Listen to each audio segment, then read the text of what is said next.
Assalamualaikum warahmatullahi wabarakatuh, sobat-sobatku sekalian. Selamat bergabung kembali dengan saya di channel ini. Semoga kita semua senantiasa diberkahi oleh Allah Subhanahu wa Ta'ala. Nah, dalam video kali ini saya kembali akan membahas materi dan tentunya sedikit strategi dalam menghadapi tes psikologi. Nah, ini tentunya bisa menjadi bahan atau sumber referensi bagi teman-teman yang sedang mempersiapkan diri untuk mengikuti tes psikologi dalam penerimaan BUMN Batch 2 tahun ini.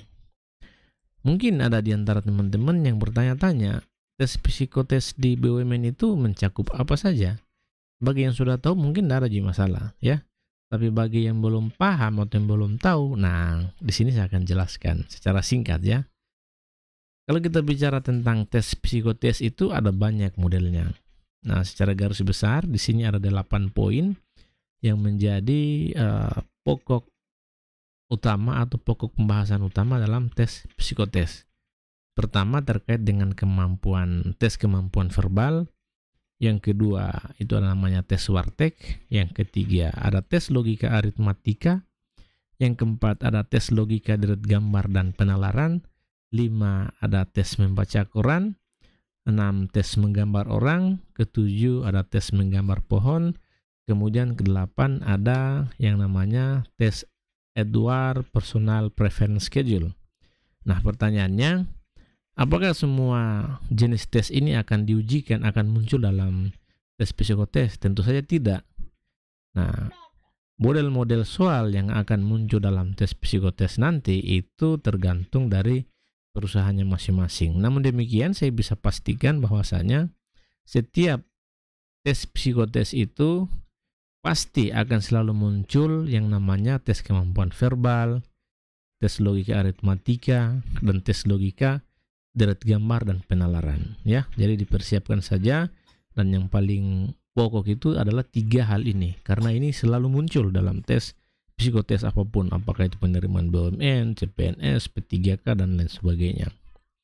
Oke, selanjutnya tentu kita juga harus punya pemahaman atau pengetahuan terkait dengan fungsi dari psikotes itu sendiri ya, bahwasanya manfaat dari psikotes ini sebetulnya itu akan dirasakan oleh perusahaan yang akan menerima kita sebagai pekerjanya. Nah, di sini setidaknya ada 5 manfaat psikotes untuk perusahaan. Ya, yang pertama, fungsi dari psikotes itu adalah untuk mengukur potensi kecerdasan. Karena dengan adanya psikotes akan memudahkan perusahaan dalam menyeleksi mana saja kandidat yang memiliki kecerdasan sesuai dengan kebutuhan perusahaan dan mana yang tidak. Nah, secara langsung psikotes ini akan membantu mengeliminasi kandidat dan menyisakan orang-orang potensial untuk direkrut. Nah, yang kedua, psikotes ini bermanfaat untuk mengenali karakteristik dan kepribadian seseorang. Jadi selain kecerdasan, psikotes juga bermanfaat dalam mengenali karakteristik dan kepribadian seseorang. Nah, dari hasil tes psikotes ini, kita bisa tahu bagaimana seseorang dalam menangani suatu masalah, bagaimana dia menghadapi sebuah kasus, dan bagaimana kemampuan dia dalam problem solving atau menyelesaikan satu problem. Kemudian yang ketiga, psikotes ini berfungsi untuk memprediksi performa kerja. Nah, jadi seseorang yang yang memiliki kecermatan dan ketelitian dalam mengerjakan sesuatu, atau misalnya memiliki kecenderungan tergesa-gesa dan kecerobohan dalam mengerjakan sesuatu, itu akan kelihatan ketika dia telah mengikuti tes psikotes ini. Kemudian yang keempat, psikotes akan memudahkan perusahaan untuk mengetahui posisi dan penempatan karyawan. Nah, jadi hasil psikotes ini nanti akan sangat membantu dalam penempatan karyawan. Berdasarkan hasil tes ini, perusahaan bisa mengenali karakteristik kandidat sehingga perusahaan bisa tahu mana posisi yang sesuai dengan karakteristik seseorang. Kemudian yang kelima, psikotes ini berfungsi untuk mengetahui psikodinamika kandidat. Nah, padahal ini pekerjaan dengan tuntutan tinggi misalnya, maka hasil psikotes dibutuhkan agar karyawan terjaring benar-benar siap secara mental sehingga di kemudian hari risiko seperti depresi atau stres akibat tekanan kerja bisa dihindari. Nah, setelah memahami ini, maka tentunya teman-teman sudah bisa menyadari bahwasanya memang tes psikotes ini sangat penting bagi perusahaan. Maka dari itu, kita sebagai peserta tes misalnya harus betul-betul bisa mempersiapkan diri sebaik mungkin sehingga kita bisa menjadi salah satu kandidat yang ditetapkan atau yang dipilih untuk menjadi bagian dari perusahaan yang kita lamar. Oke, selanjutnya, setelah kita tahu seperti apa manfaat dari psikotes, kemudian jenis-jenis jenis-jenis ujian dalam psikotes, yang harus kita pahami selanjutnya adalah persiapan yang akan kita lakukan sebelum mengikuti ujian psikotes. Kira-kira apa saja persiapannya? Nah, di sini ada 5 hal yang harus dilakukan sebelum mengikuti ujian psikotes. Sebetulnya banyak sekali, tapi di sini saya coba tuliskan 5 hal saja, karena ini juga yang sering saya lakukan sebelum mengikuti ujian psikotes. Pertama, tentunya kita memperbanyak latihan mengerjakan contoh soal psikotes. Jadi tidak ada jalan lain bagi kita atau bagi seseorang untuk bisa menaklukkan soal-soal psikotes selain memperbanyak latihan, ya. Karena yang memperbanyak latihan, maka otomatis akan semakin memperbanyak referensi pengetahuan kita terkait dengan soal-soal yang diujikan dalam psikotes. Kemudian yang kedua, sebisa mungkin kita menggali informasi sebanyak-banyaknya dari sumber terkait dengan ujian psikotes yang akan kita hadapi. Misalnya, ketika saya ingin mengikuti ujian psikotes di Telkom, maka saya akan berusaha mencari tahu seperti apa jenis-jenis ujian psikotes yang ada di perusahaan Telkom. Akan lebih bagus lagi misalnya kalau kita punya kenalan atau kita punya kenalan yang kerja di Telkom misalnya, kita bisa bertanya secara langsung dengan kenalan kita tadi terkait dengan jenis-jenis soal yang akan diujikan dalam psikotes untuk perusahaan Telkom, ya. Jadi sebanyak mungkin kita menggali informasi. Kemudian yang ketiga, nah ini terkait dengan kesiapan fisik dan mental seorang individu yang akan mengikuti tes atau ujian psikotes. Nah, istirahat yang cukup itu akan sangat membantu, membantu kesiapan kita dalam mengikuti ujian psikotes nanti. Karena dengan istirahat yang cukup tentu akan bisa mengoptimalkan kesiapan fisik dan mental kita. Saran saya di sini, ketika ujian psikotesnya tinggal H-1, maka saran saya sebetulnya tidak perlu lagi belajar banyak di situ, ya. Tapi cukup belajar ringan saja dan optimalkan istirahatnya di H-1 atau H-2 menjelang ujian psikotes. Karena itu sangat berpengaruh dengan kesiapan fisik dan mental. Karena apabila fisik dan mental kita tidak siap pada saat mengikuti ujian psikotes, maka yang ingin dipercaya itu akan sangat mengganggu performa kita atau kemampuan kita dalam menjawab soal-soal yang diujikan. Kemudian yang keempat, ini sangat penting, ini terkait dengan sarapan, ya, sebelum mengikuti ujian psikotes. Jangan coba-coba ketika teman-teman ingin mengikuti ujian psikotes, jangan coba-coba untuk tidak sarapan, karena itu sangat berbahaya. Bahayanya kenapa? Karena yang namanya ujian psikotes itu sangat menguras pikiran. Ketika kita hadir di tempat ujian dengan kondisi perut yang kosong, maka yakin dan percaya setengah jam ujian berlangsung kita pasti akan gemetaran atau merasa lapar, dan pada saat itu kita tidak akan bisa konsentrasi untuk menyelesaikan soal-soal yang diujikan. Apalagi kalau misalnya waktunya itu sangat mepet, ya. Waktunya itu sangat mepet. Akan sangat sulit bagi kita untuk bisa berkonsentrasi dengan kondisi perut yang sangat kosong misalnya, ya. Kemudian yang kelima, ini yang paling penting, kesiapan atau kelengkapan berkas pendukung ujian. Ya, jangan sampai kita terlalu excited akan mengikuti ujian psikotes sampai kita lupa berkas-berkas atau kelengkapan yang harus disiapkan sebelum mengikuti ujian. Karena otomatis kita akan dipulangkan kalau misalnya berkas-berkas pendukung yang dibutuhkan pada hari itu tidak dibawa serta, ya. Nah, kemudian bagaimana cara mengerjakan soal psikotes? Ini sebetulnya banyak sekali referensi yang bisa teman-teman baca di internet ataupun di buku-buku. Tapi di sini saya coba rangkumkan beberapa. Pertama yang harus teman-teman lakukan adalah mulailah dengan melihat soal psikotes secara cepat, ya. Jadi ketika teman-teman dibagikan soal, maka sebisa mungkin teman-teman melakukan scanning, ya, membaca soal secara keseluruhan.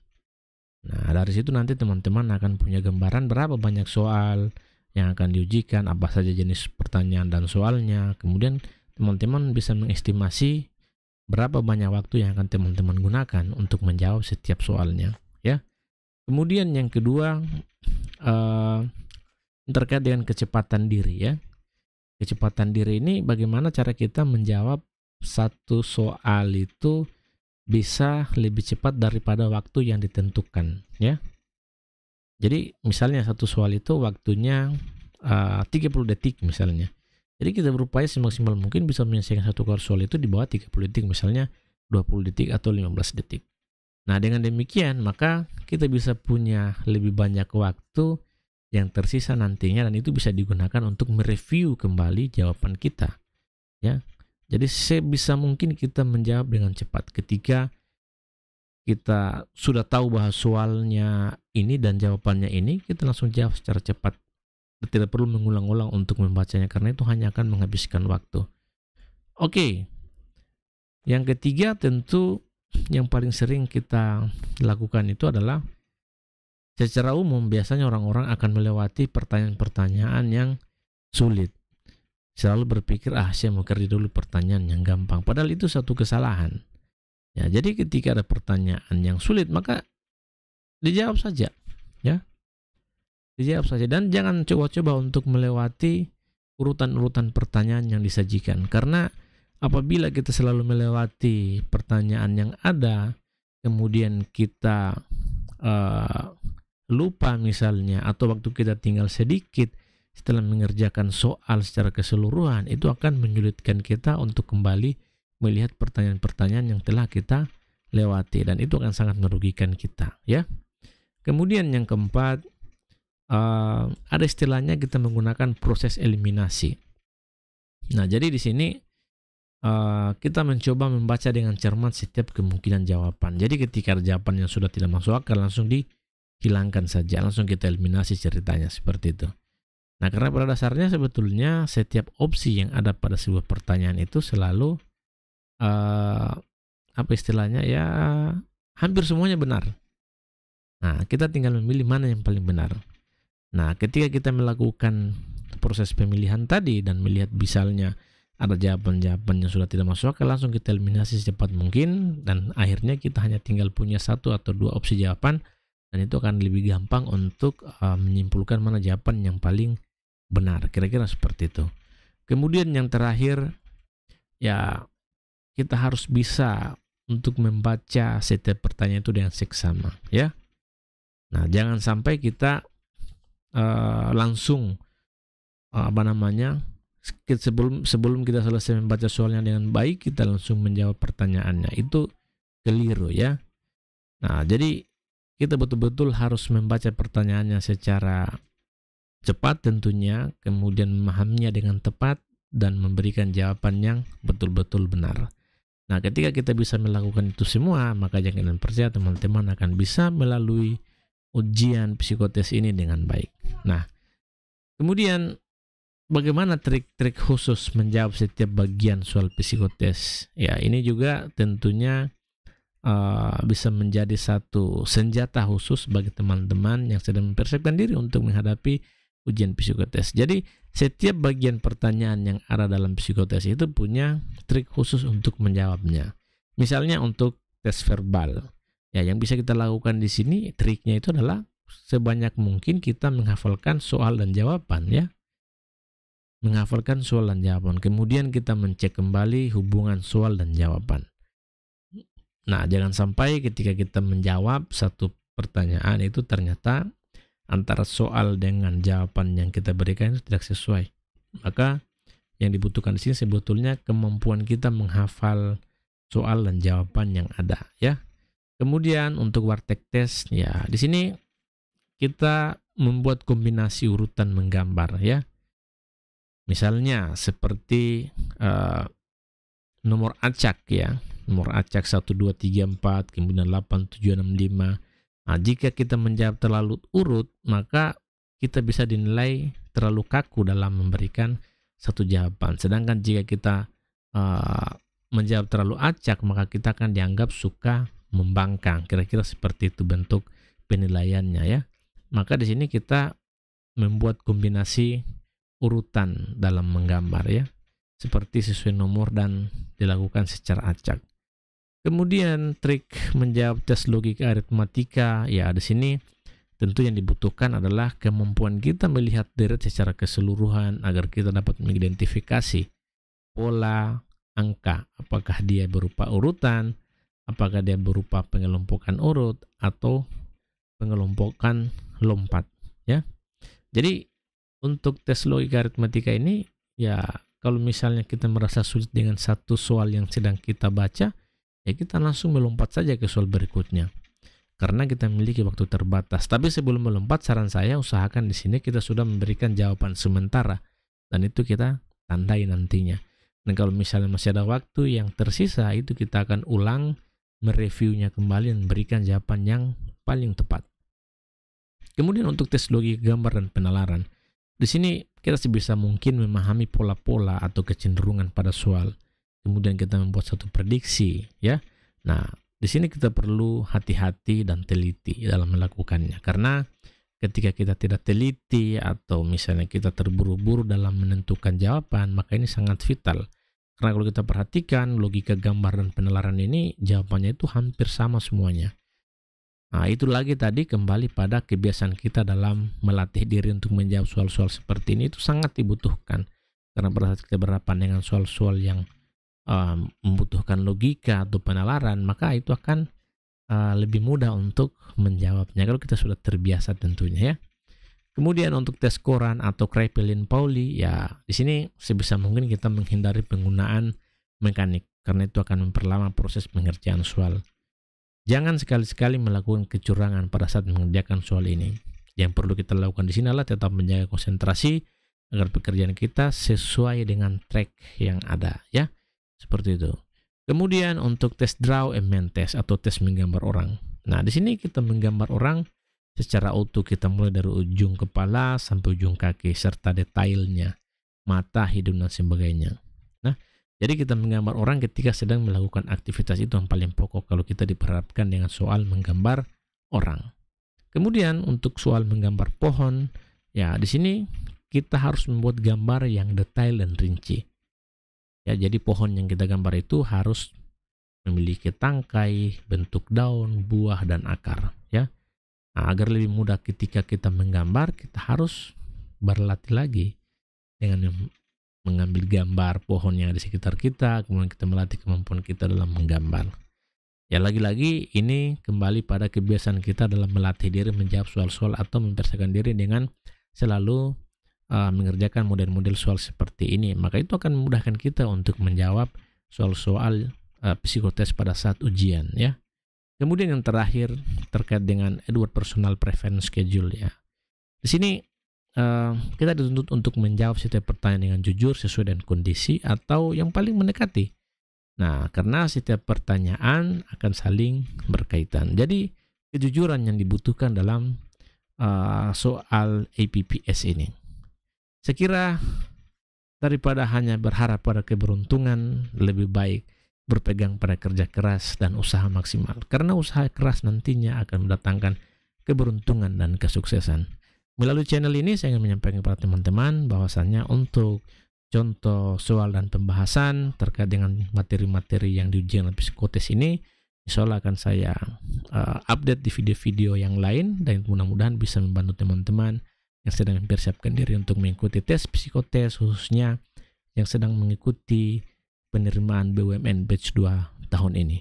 Akhirnya semoga kesuksesan selalu berpihak kepada teman-teman yang selalu berjuang, dan saya ingin mengucapkan wabillahi taufiq wal hidayah. Wassalamualaikum warahmatullahi wabarakatuh dan salam sukses untuk semuanya. Terima kasih.